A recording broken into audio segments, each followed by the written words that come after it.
Hello viewers, मैं major general Nilendra Kumar for the playlist इनसे मिलिए और चैनल लेक्स कॉन्सिलियम फाउंडेशन में आज बात कर रहा हूँ केशव चतुर्वेदी से, जो कि एक पत्रकार हैं, ट्रैवलर हैं, ट्रैवल के ऊपर लिखते हैं, फोटोग्राफ़र हैं और इस प्रकार से अपनी भावनाओं को उजागर करने में सक्षम हैं। तो पिछले वीडियो में मैंने उनसे बात की थी ट्रैवल राइटिंग के बारे में। आगे बढ़ते हुए मेरा सवाल ये है कि ट्रैवल घूमने से, पर्यटन से आपके अपने व्यक्तित्व में, सोच में क्या तब्दीली आई है, ये जरा खुलासा करें। यात्रा में अगर अपने ज़िंदगी को कहूँ तो मेरा जीवन दो भागों में बटा हुआ है, बिल्कुल जैसे सर्जिकल डिवाइड कहते हैं। पहले 30 साल जब मैंने कोई घुमाई नहीं करी। मैं पश्चिम में जयपुर तक गया था, पूर्व में गोरखपुर तक गया था, उत्तर में मैं ये चंडीगढ़ तक गया था और दक्षिण में भोपाल तक गया था। और यही पांच शहरों में मेरा जीवन बीतता रहा। 31 साल की उम्र में मुझे एक मौका मिला देश घूमने का। पहले मैंने अकेले घूमा और फिर एक कंपनी थी जिसके साथ मुझे जुड़ने का मौका मिला और घूमने का मौका मिला। और वहाँ से जो यात्रा शुरू हुई तो वो जब कोविड आया तब जाके ख़त्म हुई, और वो एक 25 साल का एक पीरियड है जिसमें कि मैंने काफ़ी घुमाई करी। और मैं ये देख सकता हूँ कि मेरे अंदर 4 या 5 बड़े बदलाव आए, और वो इंसिडेंट्स थे जिनके कारण वो बदलाव आए। किसी घटना से जुड़े हुए? घटना से जुड़े हुए। मैं अपने स्पोर्ट्स चैनल के लिए काम कर रहा था और मुझे भेजा गया एक रेड डी हिमालयास करके एक वो होती है, रेस होती है जो शिमला से लेके और लद्दाख तक जाते हैं और लौट कर रैली है। हाँ, रैली है। वो रैली उस साल शिमला से और कारगिल के बीच में थी, बात शायद 2001 की है। और मुझे पांग एक जगह है जो 13-14 हज़ार फीट की ऊंचाई पर है, जो आर्मी का एक्लेमेटाइजेशन कैंप है। वहाँ से ऊपर एक मोरे प्लेन है, वहाँ पे एक व्यक्ति मिला नीचे पांग पे रात में। उसका नाम था जेम्स, पूरा नाम अब याद नहीं, लेकिन वो जेम्स था। मोटरसाइकिल पे आया हुआ था, मेरी उम्र का ही था, एग्जैक्ट मेरी उम्र का था। इंग्लैंड से निकला था और एनफील्ड पर पूरा हिंदुस्तान घूम रहा था, और उसका ये था कि मैं जाके किताब लिखूंगा एनफील्ड पे। जब यहाँ आया शिमला तो उसको लगा कि अरे ये एक अच्छी रैली है, इसमें भाग ले लेते हैं। तो मिला तो मैंने उससे बात करी कि कैसा है, तो उसने कहा अकेले काम करना पड़ रहा है, बड़ी मुश्किल हो रही है, तो मैं ले जाके बस अब छोड़ दूंगा क्योंकि मेरा एक्सपीरियंस हो गया और थक गया हूँ बहुत। मैंने कहा ठीक है। तो मैंने कहा चलो ठीक, हम लोग मिलते हैं इस पे लेह में मिलते हैं 3 घंटे बाद। बात आई गई हो गई। उसके बाद हम लोग पहुँचे मोरे प्लेन पे, और जैसे ही रेस शुरू हुई तो धूल बहुत उड़ने लगी और वो एक गड्ढे में गिरा और मोटरसाइकिल उसके ऊपर गिरी और उसके लंग्स पंक्चर हो गए। And before anyone knew he was gone. जी।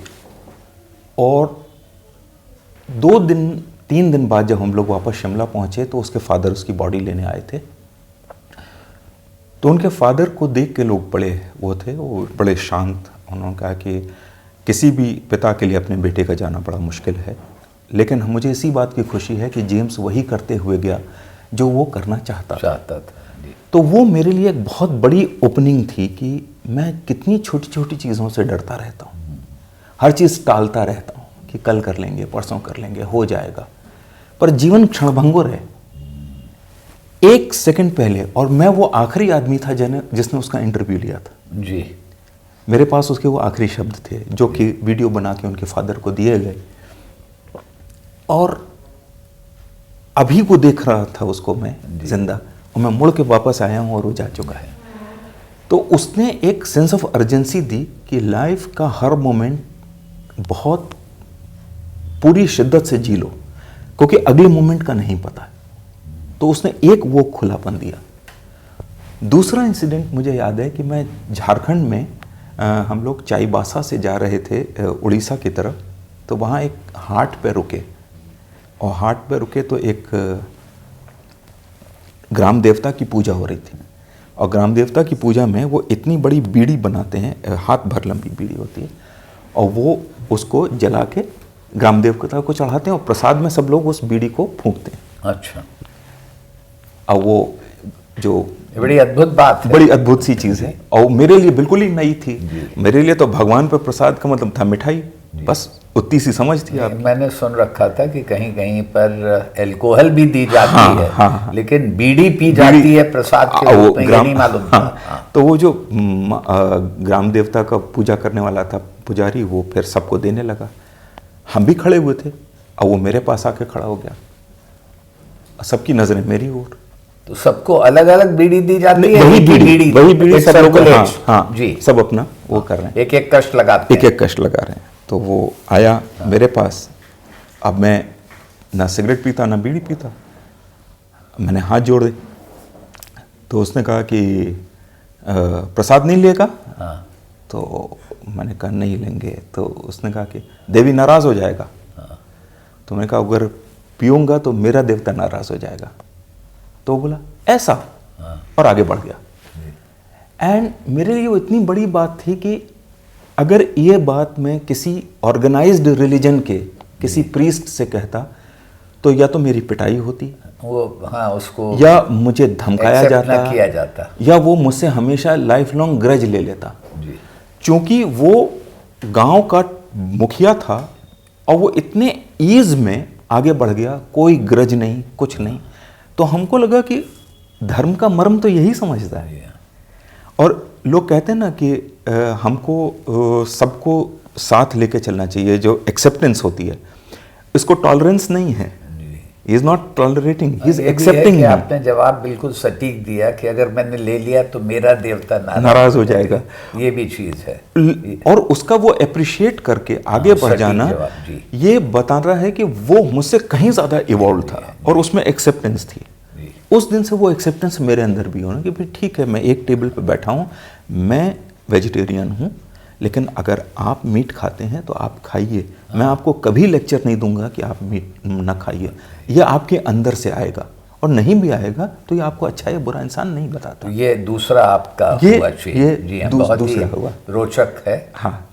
और तीसरा जो है वो वहाँ मुझे याद है कि मैं यहाँ ही दिल्ली पे इसमें निगमबोध घाट पे के आगे एक मंदिर है, उसमें गया तो लोग कहते हैं पांडवकालीन मंदिर है जी।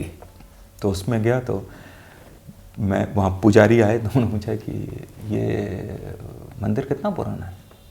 तो उन्होंने कहा कि ये तो पांडवकालीन है। हाँ। तो हमने कहा लगता तो नहीं है। हाँ। तो उसने कहा अच्छा नहीं लगता। हाँ। तो हो सकता है नहीं, और आगे बढ़ गया। ये जो सेल्फ कॉन्फिडेंस कि तुमको अगर नहीं लगता है, वो आपके विचारों में उसने दखल नहीं दिया, मुझे तुमको कन्विंस नहीं करना है जी। उस दिन एक बड़ी चीज़ डाउन हुई मेरे ऊपर कि मैं किसी को कुछ प्रूव करने के लिए यहाँ नहीं हूँ। ये मेरा विश्वास है, मेरी लाइफ है, और उसके इन तीन चीज़ों ने मेरी लाइफ को इतना इजी बना दिया है, इतना इजी बना दिया। और उसके बाद जो मेरे संबंध बने, जो लोग मेरे लाइफ में आए और जो बहुत से लोग आए, तो जिंदगी कुछ ज़्यादा आसान हो गई, बहुत आसान हो गई, बहुत एनरिच हो गई जी। ये बहुत अच्छा। देखिए कितने प्रभावकारी रूप में ये तीन अलग अलग इस तरह के वाक्य बताए केशव जी ने, जिन्होंने इनके जीवन को, ज़िंदगी को बहुत माने में बदल दिया। देखते रहिए, इसी तरह बातचीत जारी रहेगी।